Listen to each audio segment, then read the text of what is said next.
السلام عليكم ورحمة الله وبركاته. هابي سودو هذا ولا شيء نذي فقرا يجي كذا إنه وحول بهاي سودو هذا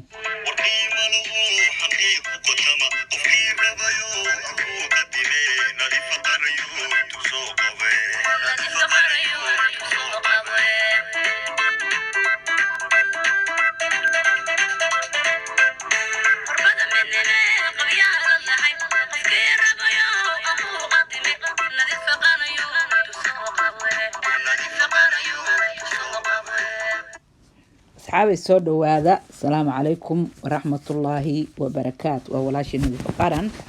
يجي كذا إني وحول بحيس حين لا سودو هذا وحير بربا إن كهذله إن هل كان واحد وجد جدا صور بإنه صارن صور كان وويل صوماليات لكن محينه قصو صارني ويل كان محوية هي سيدات دتك وقف العليين محال قدبون صومالي دا سيبا قبلها صوماليات intaasaynu rabnaa inaynu inta ilaahay inaga garansiiyo aynu ku hadallo because waxaynu u taaganahay waxa weeye inaynu iswacyi gelino wixii dalkeena duulaanku ka qabsano wixii ummadeena shacabkeena weerar ku haaya ka cishano wixii aynu aragno inaynu maaragtay fidna yihiin iska difaacno intaas waay waxa adduunkaba loo joogo ilaahayba intuu inoo sameeyay ama maaragtay uu inoogu talagalay ama ay tahayba adduunka waxa laynoo keenay waa intaa wax kale ma aha inaynu cibaadaysano dambigana aynu maaragtay ka hortagno wiilkan aad u jeedaan gabar Soomaaliyeed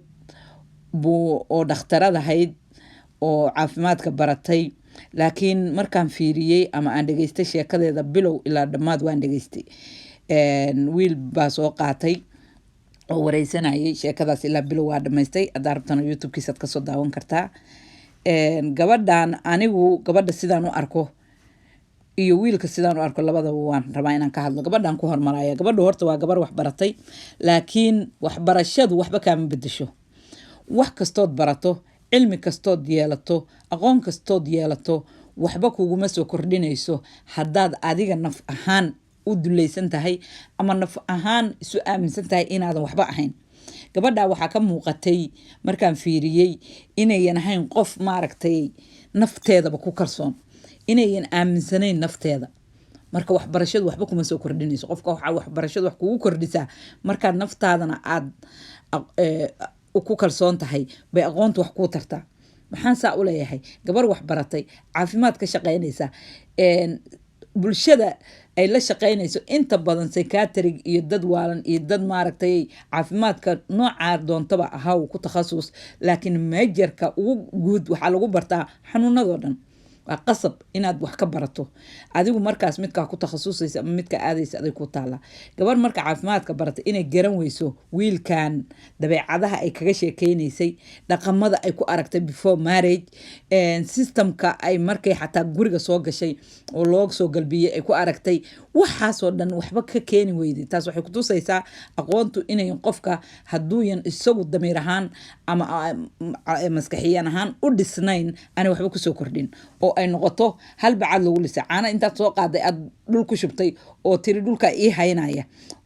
waxba kama faa'iideysid dhulkii baa la qaayay Soomaa waa sidaas oo kale marka iyada horta waxa ka muuqatay arrimahaas aan anigu arkay inta badan sabab iyada ay soo ahayd ilaahay ka sokow maxaa ku soo haray gabadha intaas aan uga baxaya wiilkan wuxuu joogaa baa la yiri dibadda wuxuuna u dhashay la yiri reer Puntland laba meelood ba waan ka hadlayaa dadka reer Puntland ee u dhashay kulay hadda ninka sawirkiisu meel walba yaala wajigiisana waa la hayaa deegaanka Puntland ee hadda la isku haysto ama uu jooga ama ma jooga hadda waxaan i daaraya gabdho ka doodaya oo TikTok-ga oo meesha aan ka keenay sawirkan inkastoo meelo badan ku arkay YouTube ku soo daawada meel walba ku soo daawada Facebook ku soo laakiin hadda gabdhahan codkooda iyo wiilkan ay sida uga hadlayaan meesha joogo Twitter-kan ka keen TikTok-kan ka keenan leeyahay marka wiilkan meel sharci loo jooga hadduu dibadda joogo xalay waxaan daawanayo dhageysanayo dad dhahaya wiilka waa in tolkii soo qabto tol waxba ugama baahna wiilkan waa dambiile sharci baa ka yaalo caafimaadka haddii qofku xanuunka uu qabo uu yahay dilaa waa loo sheegaa waana qasab inuu dadka ka ilaaliyo haddii ku cadaato inuu dad kaleeto ku dhibaataynayana waxa weeye isagay talaaba laga qaadaya oo waa dambiile oo dambiga dilayaasha qofka xabadda qofka ku dhifta lagu xakumo ayaa lagu xakumaya wuxuu mudan yahana wuu maraya anigu yurubta ma aqaano yurubta waxaa la yidhi qofka dayar baa lagu xakumaayo bilooyin iyo sanado yarba xabsigoodu yahay laakiin maraykanka qofka cudur qof ku dila wuxuu la mid yahay dilaa caadiya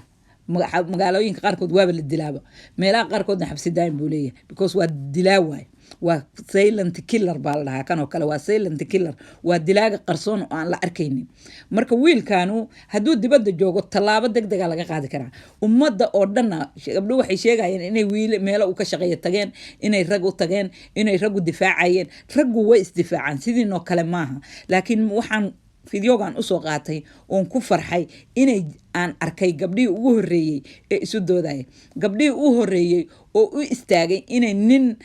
gabdhaha ku ciyaaraya dhibaato geysanaya raba inuu ummadda fasahaadiyo siiba gabdhaha la gooyo yaa qisooyinka laga sheegaya waxa laga soo qaadaya ninkaas maskaxdaada diidaysa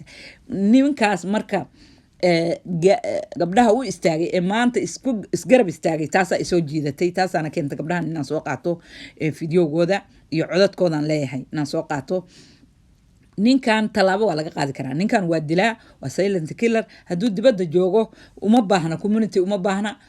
qabiil uma baahna wuxuu u baahan yahay dacwo laga gudbiyo sawirkiisa oo booliiska loo geeyo dacwada lagu eedeynayo oo la geeyo fideoga gabadha oo ay ku sheegayso oo la turjumo oo la geeyo intaa bas u baahan yahay intaa hadduu helo ninkaanu aakhiru aadaya maxaa kuu soo haray hadduu joogo sida meesha la sheegayo Puntland inuu business leeyahay hotel leeyahay meel joogo ninkan inuu xanuunsan yahay nin xanuunsan yahay way ka muuqataa nin maal leho hanti haysta inuu muuqaal ahaan nin xanuunsan inuu yahay way ka muuqataa psychological markii lagu fiiriyo meesha la leeyahay Puntland hadduu joogo dowladda Puntland baa looga fadhiyaa inay ka qabato silent killerka ummadda ku dhex jira haddii uu dambi yeesho iyo hadduu yeelanba hadda waxaa lagu eedeeyay dambi khatar waxaa lagu eedeeyay inuu gabdho badan fasahaadiyey waxaa jooga markhaanti leh waa ninkaygii gabadhaasu tol bay ka dhalatay gabadhaas waxay caddaynaysaa in dadkeedu ku qasbeen in markay xanuunsatay dadkeedii dheheen aamus in hadda markay xanuunsatay reeraheedii naceen shalana iyagaa ku qasbaayeen marka taasuna cashar bay diraysaa oo gabdhahay u diraysaa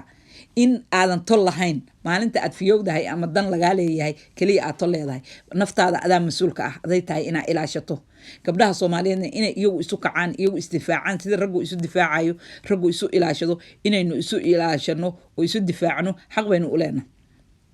waan ku soo dhaweynaya gabdhaha sidan u kacay oo arintan ka dhidiyay oo arintan u istaagay waxaan leeyahay waa in ninkan talaabo sharci laga qaado hadduu joogo Puntland dawladda waa in xoog lagu saaro booliska waa in loo geeyo haddii ay wax ka qaban waayaan shacabku waa inay soo qabtaan shacabku meel alla meeshay ku arkaan waa inay gacantooda ku qabtaan oo banaanka ku keenaan haddii dawladdu wax ka qaban weydo laakiin marka hore in dawladda loo sheego dawladdu hadda way ogtahay anagoo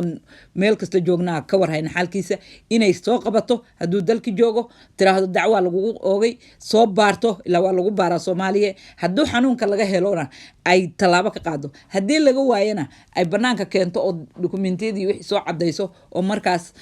qofkii ku been abuurtay ama gabadhii dhahday dhibkaas ii geystay iyada la tixraaco laakiin hadda ninkaanu xanuunka uu faafinayo waa xanuun dilaa ah waa xanuun aan la ogolayn qof qaba ma ogiyo qof kale in loo gudbiyo waa xanuun sharci ka yaalo qofka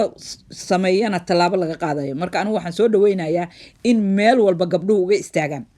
gabdha ahaan inaynu ugu istaagno gabadhaas dhibka ay sheeganayso ee shalana tolkeed iyo aabaheed iyo waalidkeed iyo walaalaheed ay ku qalqaaliyeen maanta markii dhibka ku dhacayna looga baxay inaynu horta garab istaagno hadday xaq leedahayna xaqeeda aynu soo ridno inaguna safetygeena aynu ku badbaadsano because ninkan hadda wajigiisa waa la haya laakiin markii hore imisa gabdhood baa maanta hoys ka oynaya oo markay arkaan laga yaabaa inuu qudbasiro ku guursaday laga yaabaa inuu maaragtay si kale ula kulmay laga yaabaa inay wax dhex mareen marka ninkan waa silent killer nin xunina qabiil ma laha sida inteeda kaleetana gabdhaha Soomaaliyeed waad aragtiin aabaha iyo hooyada maalinta ay arkaan inaad maaragtay bohol ku dhacday kulligood waa laga cararaya laakiin marka hore waa lagu bushkareynaa meel aadan u qalmin inaad gasho gabadhaas marka bohosha iyadu qowway ka ahayd iyada nafteeduna waxa ka muuqata qof maaragtay aan maskaxdeedu aanay furayn qof maaragta aqoonteedu aanay waxba ugu tarayn oo waxba u kordhinin anigu sababta ma garanayo baa ka muuqata laakiin ninkan hadda wejigiisa waa la hayaa qabiilna ma matalo waa in lasoo qabto hadduu dibadda joogana uma baahnayn waa in booliiska ribood laga geeyo oo booliiska loo sheego turjumaana loo sameeyo hadalkii gabadha sawirkiisana la geeyo hadduu dembi leeyahay haddii kale 5 daqiiqa lagu soo saaray booliisku way soo qabanayaan isbitaalka la geynaa ama dokumentigiisiba markiiba ay helayaan haddii uu xanuunka qabo wayna xirayaan hadduu yan qabina maxay ahayd ay soo bandhigayaan Soomaaliya hadduu joogana dawladda Puntland baa looga fadhiyaa ninkan gabdho badan baa ka eed sheeganaya kuwa badan baa laga yaabaa markay arkaan inay naxdin naftu kaga dhacdo sidii gabdho la sheegayo oo meelaha Itoobiya ku soo guursaday ninkaas waa inaad talaabo ka qaadaan hadday ka qaadi waayaan reer Puntland waxaan ugu baaqayaa dilaagan inaad gacantiina iskaga qabataan gabdhow inaad idinku istaagtaan meel alla meeshaad ku aragtaan hadday dawladdu wax ka qaban weyso inaad talaabo ka qaadaan gabdhahana waxaan leeyahay waa idinku mahadcelinaa bal dhageysta gabdho maxay ka dhaheen gabdhuhu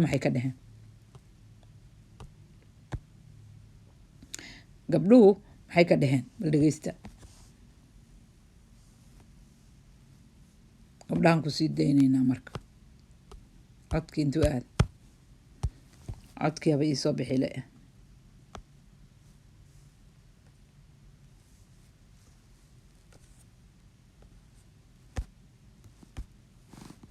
codka gabdhaha baan sii daynaynaa insha Allah bal iyaguna siday u arkeen iyo maaragtay ninkan dilaaga ah ee gabdhihii dhameeyay ee khatarta ah waa khatar waa arrin khatara waaye because ninkan waa dilaa waa nin khatara oo dilaa waaye qofku markuu heerka gaaro xaasidnimo hadda waxaa soo badatay dadka xanuunada qaba waxay aaminsan yihiin inay hadday maaragtay intaad gacmaha saa isu qabsat bilisu eegin intaad 10 hablood oo kaliya taan rabaayo qurbaha jooga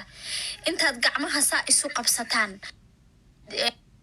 maqlaysiin gabdhahan waxay ku baaqayaan in gabdhuhu gacanta isqabsadaan aniguna waa soo dhaweynaya waana idinku boorinaya